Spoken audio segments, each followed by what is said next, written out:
Her sound acknowledges the Wurundjeri people of the Kulin Nation as the traditional owners of the unceded land on which we work, learn, and live. We pay respect to elders past, present, and future, and acknowledge that sovereignty was never ceded. Always was and always will be Aboriginal land. Hello and welcome to Her Sound, a decade of evolution in the female music landscape. Over this 3-part docuseries, we spotlight 3 remarkable women in the Australian music industry and hear their experiences.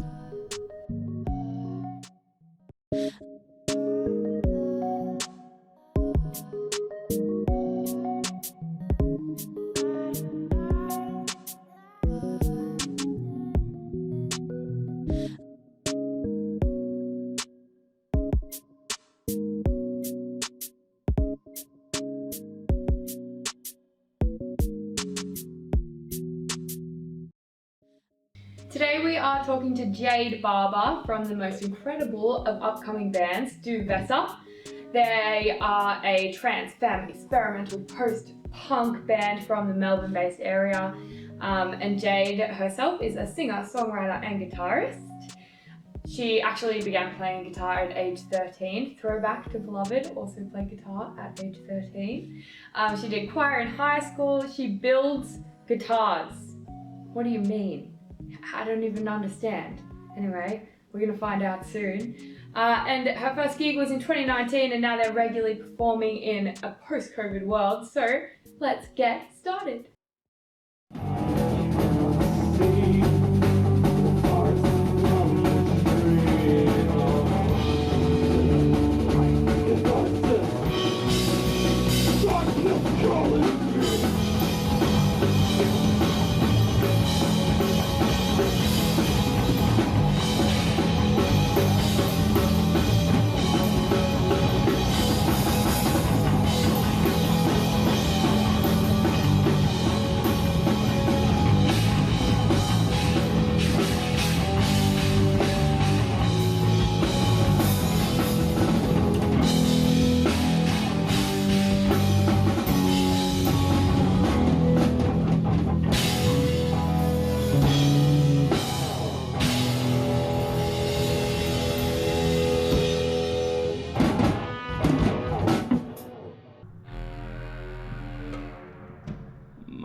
Glaze over. This dirty habit keeps me satisfied.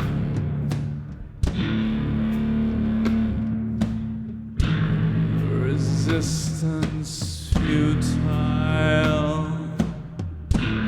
I'm dancing with evil. This knee-shaking pleasure makes me feeble.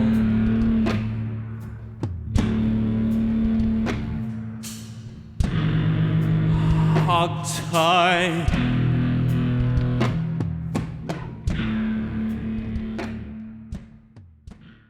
Jade, what's up? Welcome to Her Sound. Thanks. How you going? Good, happy to be here. Happy to have you here behind this fun little mic that isn't intimidating even at all. No. I just have a couple of questions for you today. Cool. Keen to get started? Yeah, absolutely. I love it. I can't wait to hear about your experiences. Yeah, it's good sounds stuff. Good. All right, my first question for you is what made you want to pursue a career in the music industry? Big question. Big question, sorry. I guess, it's kind of different, right, music? Like, if we were talking about something else, like if you asked me why I want to pursue a career in, like, bricklaying, it would be a very different answer. You know, I don't really think of music as being, like, something that I necessarily was one day like, I want to do that for a job. It was more just like, I like music enough to want to try and, like, do it on a professional level. Yeah. You know what I mean? And I guess I think of, I don't know, I joke with my bandmates about music being more like a religion than a hobby. You know, like, if you don't take it seriously, it's not fun, you know, in my mind anyway. I mean, so I guess, like, you know, I could go back to the first time I imagined, like, being up on stage when I was like 10 or something, But like, I guess the real answer is that, you know, I've always kind of wanted to pursue being professional in the music industry, because it means that, you know, attaining a certain level and getting a certain amount of support from the community and like having a certain amount of visibility as an artist, and like getting to have those opportunities to go up on stage and record things and perform and be in interviews and like other things like that. So I guess like being able to be at that level and take my passion to that level is the main reason why I wanted to, you know, take this to this level, I suppose, and pursue a career in music. Yeah. As far as women in the industry go, who do you think has been your biggest influence? I guess, I mean, PJ Harvey is a huge influence. Massive. And Laura Jane Grace. I guess the two off the top of my head that I think would be big influences. Like, maybe I just love like filthy women who love to make people uncomfortable. But like, I don't know, I like artists who take that feminine energy and to a place that's like not necessarily pretty. You know? Like, feminine energy doesn't have to be pretty, it doesn't have to be like pop music, it doesn't have to be like, you don't have to wear a dress on stage, you don't have to be dolled up. It doesn't, you know, moving outside of that stereotypical idea of what femininity in music is like really exciting and inspiring to me. I've always considered the prettiness, and it's really cool to like just hear a different perspective. Like I think I've just always felt pressured to feel pretty. Yeah. And it's cool to think about the fact that you just don't have to. Like, yeah. And that's what music's about, right? Well, that's what art's about. It's about like, I mean, in my mind, art is about challenging like ideas that we have. Yeah. And that's the difference between art and like marketing.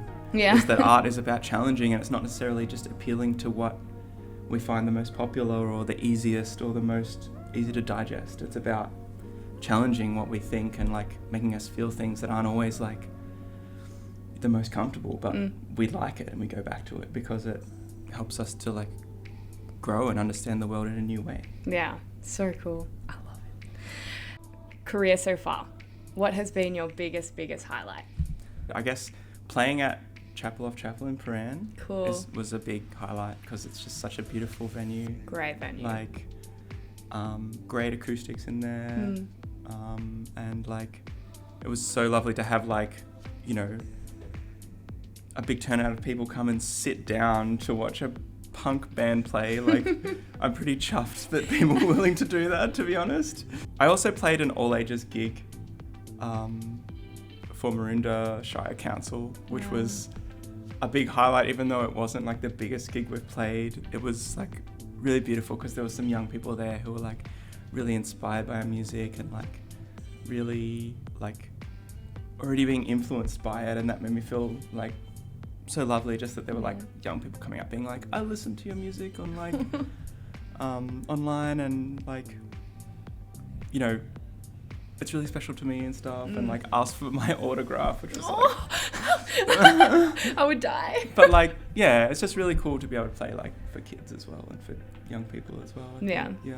I love that your highlights aren't like related to a metric. Like, you're not reaching a number and that's like the be all end all. In my mind, it's important in order to progress, like kind of like what I was talking about before, with like that progression, and that popularity is important in a certain sense just to be able to get to the next level. But like, you know, if that's all that you're thinking about, then sometimes it can be hard, I imagine, to stop and just like enjoy what you're doing now. When you're always kind of thinking about, you know, where you're going to go next and how popular the thing you're doing is going to be, and like, I don't know, I guess the modern music like scene is putting even more pressure on everyone to kind of like try and promote and everything to be a marketing thing. And like, I don't know, I kind of want to challenge that a little bit. You know, even though we can't really completely shy away from things like social media and Spotify and things that are like really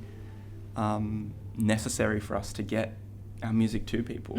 Like, we can still, as artists, like challenge some of those ideas around like, you know, micromanaging every little thing we do as a form of marketing and stuff. Like, it's still supposed to be fun and like still supposed to be genuine, you know, otherwise it it sort of stops being art and stops being genuine. It's been a bit of a common trend in that answer so far. Yeah. Oh, that's interesting. Good. Yeah. It is interesting. I love it.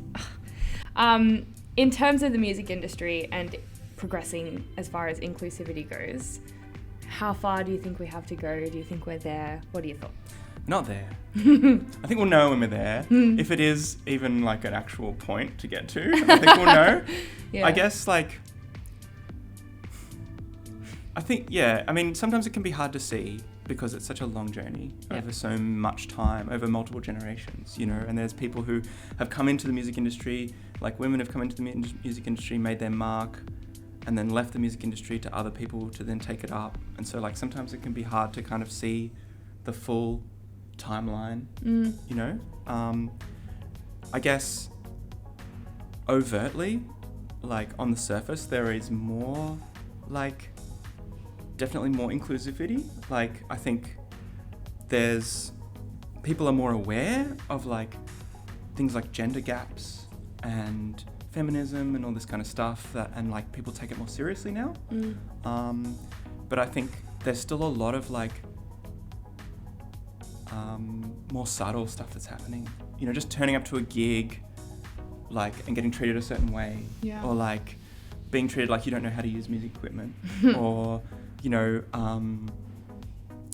not being taken seriously, you know, when compared to like male counterparts and like other things like that. I think there's still a lot of subtle misogyny happening, and like I think that's probably going to be harder to change because it's a mindset and requires education. Like people need to know that it's happening, and people need to be aware of some of this subtle stuff, and unless you're experiencing it, it's hard to like imagine what it's like or see it happening. You know, that kind of like those little kind of micro cuts of being like sort of taken down a peg every now and again just for being a certain gender.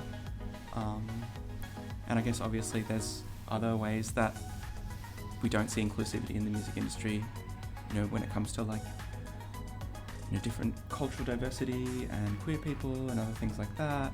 Like there's definitely barriers, and I think acknowledging that there's barriers is like still a really important thing to do, because if we stop doing that, if we sort of think we've gotten to a place where we've got inclusivity now, that means, you know, there's not going to be that focus on it, and then we'll kind of like, that's as far as we're going to get. Like I think we need to celebrate diversity in order to be more inclusive. Like, because, you know, as long as people are thinking about this as like, oh, I have to do this thing because, you know, like I have to be aware of these other like, you know, less fortunate genders or cultures or other things. Are there any lessons from your own career that you just wish you had have had from like the get-go? I think a lot of them have to do with like it just not being a certain way to do it, and there not being a certain way that to succeed either. Like I feel like when I was growing up, you know, I was sort of told a lot that like you have to be super passionate or it's not worth doing, or like you have to be like a prodigy at your instrument, or like you have to be super dedicated and practicing your instrument like 3 hours a day, or like, you know, if you get to 30 and you haven't made it, then just give up, and like all of this kind of stuff, like that's not really true. And that like, you know, I guess my lesson that I wanted to give my earlier self would be that like anything that you can write that you like is great, you know, and like you don't have to have a certain type of skills to be able to create good music. You just have to have good ideas and passion, you know. And I think that like some of the best songs that are out there are just catchy and simple, you know, and like there are a lot of musicians out there who are really amazing at certain technical skills, but maybe they don't have the like same sort of like focus on songwriting or on like enjoyability of the song, or, you know, there's so many different things you can focus on. Like, and I feel like specifically going through the music system in high school and stuff, I got taught a certain way of doing things is the only way. And like there's so many ways to do things, you know, and just because you might not have had the privilege of having a great music teacher or like learning heaps of music theory or, you know, being taught like by some amazing producer or mixing engineer or something. It doesn't mean that you can't be great at it. And just because you don't do it the way that everyone tells you is the only way to do it doesn't mean it's not going to work. Like, Yeah. one of the great things about art is that you can always find new ways of doing things, you know?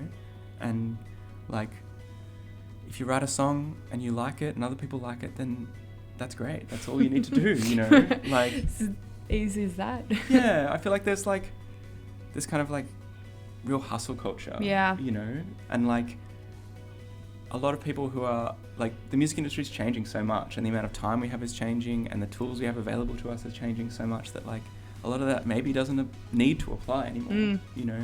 Yeah. We're lucky in this, as much as like we're facing a lot of challenges in the industry, like we are lucky in that we have new tools and new ideas coming at us all the time. So like, I feel like what I would have tried to have taught my younger self is to kind of embody the idea that music isn't a competition. Yeah. You know, and to focus on my own like stuff that I'm doing and, you know, learn from others rather than kind of being like, I wish I could do that. Just be like, oh, it's cool that they can do that. Maybe I can take inspiration from it. You know? Like, I guess that's kind of the lesson that I would speak to my younger self or someone who was just starting out. I'd kind of say, like, just have fun with it and like, don't listen to people who tell you that there's only one way to do things. Yeah. I guess. Too true. Yeah. Saw a piece of content the other day that was it related to how we quantify statistics of art in grading for like school. Like it's not about that. It's about like the vulnerability behind it. And when you take something that's vulnerable and put a number on it, like it just takes away its whole purpose. Yeah, exactly. Well, I want to finish off with a last question. I just want to know why you think that it's important for people who don't identify as women to be listening to what we're doing here today. It's funny because, like, I'm trying to imagine, like, someone who only listens to, like, interviews on music from people that are their own gender. Like, I only listen to dudes in interviews and music by dudes because, like, I'm a dude, you know? Oh, no. But, like, seriously, I think that, like, if you believe in social justice and you believe in equality, then, you know, you need to be listening to the stories of people who you're trying to lift up to the same level, you know? And, like, you know, it might be this interview, it might be another, it might be some other little piece of information, but, like, I guess the important thing is that you're listening to stories from people who are talking about equality and how it affects them. Yep. And like you're taking on board that diverse information. Because if you don't listen to kind of like people who are coming from these like categories talking about it from their own perspective, you're not going to be able to like help with that on that journey towards justice, I guess. Yeah. Because it means that you're just going to be listening to people outside of that, which, as we were talking about before, makes it really hard to see what's actually going on. Yeah. You know, people are living it, and if you come in from an outside perspective and try to understand what that person's life is like or what that person's experience is like, you're not really going to be able to sort of just wing it. Yeah. You need to be able to listen to people who are actually explaining what it's like from a lived experience, and I think that's really important to being able to, you know, develop your own sense of social justice. And, you know, I would put the same thing on myself, I guess, when I'm thinking about populations that I don't belong to and like how to help them to like achieve equality in the industry. Yeah. I love it. Do you have any final thoughts that you would like to add? Any socials you want to plug? Hit them all. Yeah, I mean, look, yeah, you can follow the band Duvessa. It's spelled Dubhessa. So if you want to hit up the socials, go for it. Yeah, but really what I'd like more than anything is if you just came out and saw us play a gig. Yeah. That's Chapel what it's all off Chapel about, again. right? Hit it up. Well, nah, we'll see you anywhere you are. I love it. Thank you so much for coming on. I've just learned so much from you in this shortest span of time. I love it. Thanks so much for having me. Thanks heaps, Jade.